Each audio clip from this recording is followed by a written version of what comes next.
Bonjour tout le monde, bonjour tout le monde. Donc, je vais vous expliquer dans cette vidéo comment moi j'ai fait pour perdre le poids.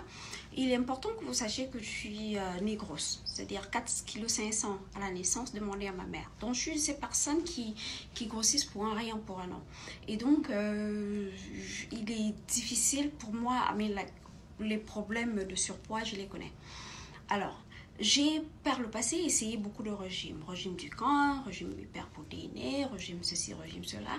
Et le résultat, c'est que quand bien même j'arrive à perdre 5-10 kilos, je les reprends au bout d'un mois, etc. etc. Mais ça fait maintenant plus d'un an que j'ai perdu plus de 20 kilos et que je les maintiens. Vraiment sans faire beaucoup d'efforts. Alors, je vous explique comment j'en suis arrivée là. Première étape. Donc, quand vous êtes en situation de surpoids, la première étape ne consiste pas à vous priver, commencer à sélectionner quoi manger et quoi ne pas manger. Non, ça ne marche pas parce que quand vous privez des choses que vous aimez, ça peut marcher pour un temps, vous allez perdre des kilos, mais vous ne pouvez pas éternellement vous priver des choses que vous aimez. Sinon, I mean, life is meant to be enjoyed, right? Que ça sert à quoi de vivre si vous ne pouvez pas profiter des choses que vous aimez. Donc, la première astuce que moi j'adopte, c'est de réduire ma consommation de sucre. Donc, il faut comprendre que généralement, ce n'est pas la nourriture en soi-même qui nous fait prendre poids, mais le sucre est vraiment l'ennemi du poids. Donc, c'est facile de couper sa consommation de sucre, mais si vous ne pouvez pas vraiment vous passer du sucre, ben vous achetez, comment on appelle ça, il y a des sucres que les diabétiques utilisent à des sucrètes, mais je pense que c'est pas complètement couper du sucre, mais vraiment réduire. Vous pouvez vous passer du soda, si vous buvez chaque jour une canette de soda, vous décidez comme ça de prendre une canette par semaine. Donc, couper du sucre de votre alimentation n'est pas très difficile. Mais si l'envie devient énorme, ne vous en privez pas. Donc, faites-le. Il est important que vous suivez un processus qui n'est pas frustrant. C'est-à-dire que tant que vous pouvez vous passer du sucre, passez-vous-en. Mais si l'envie vous arrive d'en consommer, consommez-en en quantité suffisante pour pouvoir couper complètement l'envie de revenir manger du sucre. Alors, je vous donne un exemple.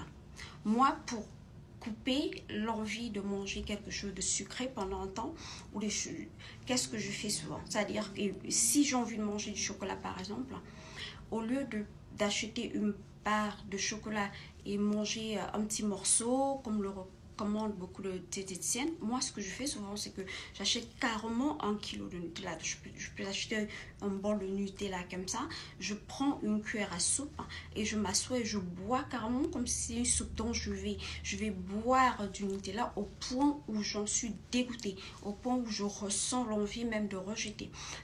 L'effet que ce qui est intéressant avec cette astuce là, c'est que vous n'allez pas fournir d'efforts pour ne pas regarder du Nutella ou du chocolat pendant très longtemps. Parce que votre corps, vous en avez donné à saturation à votre corps. Donc, c'est cette astuce-là que j'utilise pour chaque chose que j'aime énormément. Que ce soit de la nourriture, que ce soit des friandises, je vais en manger vraiment en vomir. Au point où... Et quand je fais ça, c'est garanti. Hein. C'est-à-dire que même si tu poses la boîte de Nutella devant moi, pendant 6 mois, voire 1 an, j'aurais vraiment pas envie de regarder. Le corps aura automatiquement rejeté. Deuxième chose, il faut faire des exercices physiques. Alors, on ne vous demande pas de vous préparer pour les JO. Hein. Donc, il suffit simplement d'adopter une routine d'une activité qui vous plaise. Donc, ça peut être quoi la marche? La marche, c'est très simple. Tout le monde marche tous les jours. Et en plus, pour rendre ça moins compliqué, vous mettez votre musique que vous adorez. Pendant que vous l'écoutez, vous allez en salle de gym, vous marchez sur le treadmill, vous sortez, vous vous baladez pendant au moins 1 heure. Donc, vous bougez quand même pour essayer de mettre votre corps en activité. C'est important. Et vous buvez également de l'eau. Ce qui est bien, c'est que plus vous bougez, c'est-à-dire quand vous faites une activité physique, vous n'avez pas besoin de fournir des efforts pour boire de l'eau. Donc, vous avez soif énormément quand vous bougez. Donc, voilà, tout le monde vous le dira, il faut boire de l'eau. Mais le problème, c'est que si vous vous asseyez toute la journée, vous ne bougez pas, c'est difficile de boire de l'eau. Ça devient comme c'est un exercice très compliqué. Pourtant, il suffit de marcher le soir comme ça, vous allez à une balade en amoureux, et puis vous marchez sur, je sais pas, 4 km, 5 km à pied, et ça va vous faire énormément de bien. Donc, il s'agit ici de réguler votre métabolisme. Il faut faire travailler votre métabolisme parce que généralement la prise de poids c'est un problème de dérèglement du métabolisme. Et donc pour réguler ce métabolisme là, un petit exercice qui ne vous demande pas de faire des pieds et des mains. Moi par exemple j'ai une routine, chaque jour je dois faire, enfin de lundi à vendredi, au moins 1 heure de marche. Donc c'est tout, pas grande chose. Et troisième chose qui est aussi important à noter, c'est que il faut manger. Je crois que je l'ai d'ailleurs dit en amont, c'est qu'il faut manger toutes les variétés de nourriture. Ne vous privez pas de telle ou telle chose, ne vous privez de rien du tout. Mangez tout, mais il est important de contrôler les quantités, bien entendu. Mais ne vous privez de rien. Parce que si vous commencez à priver votre corps, comme j'ai dit, vous allez crever de cette chose et vous allez revenir à la fin pour en consommer énormément. Donc, mais il est mieux de manger plusieurs fois par jour des petites portions que de concentrer tout votre repas en une seule. Je sais pas, peut-être le soir vous mangez une grosse portion de nourriture. Il est mieux de sectionner ça en toutes petites portions pendant la journée. Manger au moins 3 fois, c'est important de prendre votre petit déjeuner parce que ça permet de donner l'énergie à votre corps pour fonctionner le reste de la journée. Et moi, en général, je ne mange pas après 20 heures. Mais il peut arriver, si j'ai envie, c'est-à-dire que par principe, je ne mange pas après 20 heures. Mais s'il arrive que j'ai faim, je vais quand même manger. L'idée, c'est ça. C'est-à-dire qu'il faut programmer votre cerveau à vivre normalement. Vous voulez perdre du poids, mais en même temps, il faut enjoy la vie. Okay? Donc, c'est très important. C'est pas extraordinaire ce que je vous explique là. Essayez de couper le sucre. Donc, en résumé, vous coupez votre consommation de sucre. Si vous pouvez, abstenez-vous de prendre du sucre. Mais quand vous crevez de l'envie de manger du sucré, allez-y, mangez en quantité suffisante jusqu'à ce que vous en soyez dégoûté.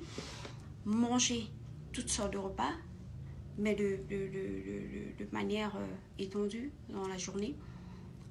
Faites petit exercice physique. Et buvez beaucoup de l'eau. Beaucoup d'eau, c'est important. Et une dernière astuce. J'avais un problème aussi, j'avais remarqué que quand je souffrais de surpoids, j'avais aussi des problèmes de constipation. C'était très constant, c'était d'aller aux toilettes et tout. Bon, il y a beaucoup de personnes qui vous conseillent de boire du thé, etc. Ça vous permet d'aller aux toilettes et tout. Mais j'avais remarqué, et il est arrivé même des moments où j'avais besoin de prendre les laxatifs pendant des mois d'affilée pour pouvoir aller aux toilettes parce que j'étais constipée. Alors, je me suis rendu compte que en réalité, c'est parce que je ne consommais pas les légumes. C'est-à-dire que j'aime pas du tout les légumes. Alors, vraiment, comme je crois que je suis pas la seule. Mais les légumes, les fruits, c'est pas vraiment mon truc.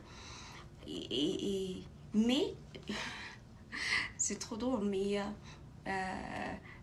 j'ai juste décidé comme ça de commencer à manger du maïs. C'est-à-dire que les épis de maïs, tous les jours, après un repas, je prends un épi de maïs. Et c'est extraordinaire ce que ça produit dans mon corps. C'est-à-dire que j'ai besoin d'aller au sel tout de suite après avoir mangé. Et généralement, quand je me lève le matin, j'ai besoin d'aller au sel. C'est-à-dire que juste en mangeant un épi de maïs chaque jour bouilli, ça a permis je ne sais pas comment, mais ça a régulé vraiment mon système de sorte que j'évacue maintenant beaucoup plus régulièrement que je faisais d'avant. Donc, perdre le poids, c'est pas un grand secret. Allez-y de manière, comment je vais dire, il faut programmer votre cerveau pour construire, pour voilà, vous mettre en condition, mais ne vous lancez pas dans les régimes trop stricts parce que c'est mieux de perdre progressivement, relativement 4 kilos par mois, que de vous lancer dans un régime où vous allez vous abstenir et perdre 10 kilos en un mois et le mois prochain, vous avez tout repris. Voilà, donc j'espère que cette astuce va aider certaines personnes. Donc partagez, ne gardez pas l'astuce pour vous seul, partagez pour faire bénéficier d'autres personnes. Abonnez-vous à notre page pour rester connecté. Je vous en remercie. Merci.